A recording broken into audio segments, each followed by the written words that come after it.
మీకు బ్రేక్ఫాస్ట్లో తాజా గుడ్లు ఇష్టమా?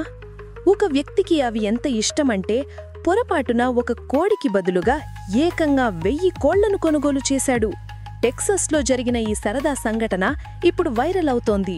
ఒక వ్యక్తి తన ఇంటి పెరటి కోసం ఒక కోడిని కొనాలని ఆన్లైన్లో ఆర్డర్ ఇవ్వబోయాడు.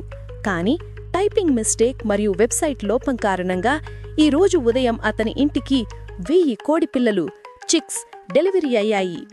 స్టీవ్ అనే ఆ వ్యక్తి డెలివరీ ట్రక్ నిండా కోడి పిల్లలను చూసి షాక్ అయ్యాడు. ఇప్పుడు వాటిని ఏం చేయాలో తెలియక స్థానిక రైతుల సహాయం కోరుతున్నాడు. ఇది ఈ వార్తా నివేదన యొక్క 1 నిమిష సంక్షిప్త సారాంశం. వివరాల కోసం ఈ రిపోర్ట్ను చూస్తూనే ఉండండి. వివరణాత్మక రిపోర్ట్కు స్వాగతం. డిసెంబర్ 8వ తేదీ ఉదయం ఈ ఘటన జరిగింది. స్టీవ్ ఇటీవల ఒక చిన్న కోళ్లగూడును నిర్మించాడు. అతను ఒక హోల్సేల్ వెబ్సైట్కి వెళ్లి ఒక కోడి అని ఎంచుకోవాలనుకున్నాడు. కానీ పొరపాటున 1000ని సెలెక్ట్ చేశాడు. బల్క్ ఆర్డర్ కావడంతో డబ్బులు కట్టయ్యాయి. రాత్రికి రాత్రే డెలివరీ వచ్చింది. ఉదయం 6 గంటలకు ట్రక్ వచ్చినప్పుడు డ్రైవర్ వందల కొద్దీ బాక్స్లను దించడం ప్రారంభించాడు. స్టీవ్ ఇంటి ఆవరణ మొత్తం పసుపు రంగు కోడి పిల్లలతో నిండిపోయింది. ఈ వింతను చూడడానికి ఇరుగు పొరుగువారు గుమిగూడారు.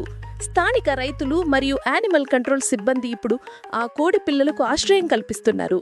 ఇకపై గుడ్లు సూపర్ మార్కెట్లోనే కొంటాను అని స్టీవ్ చెప్పాడు.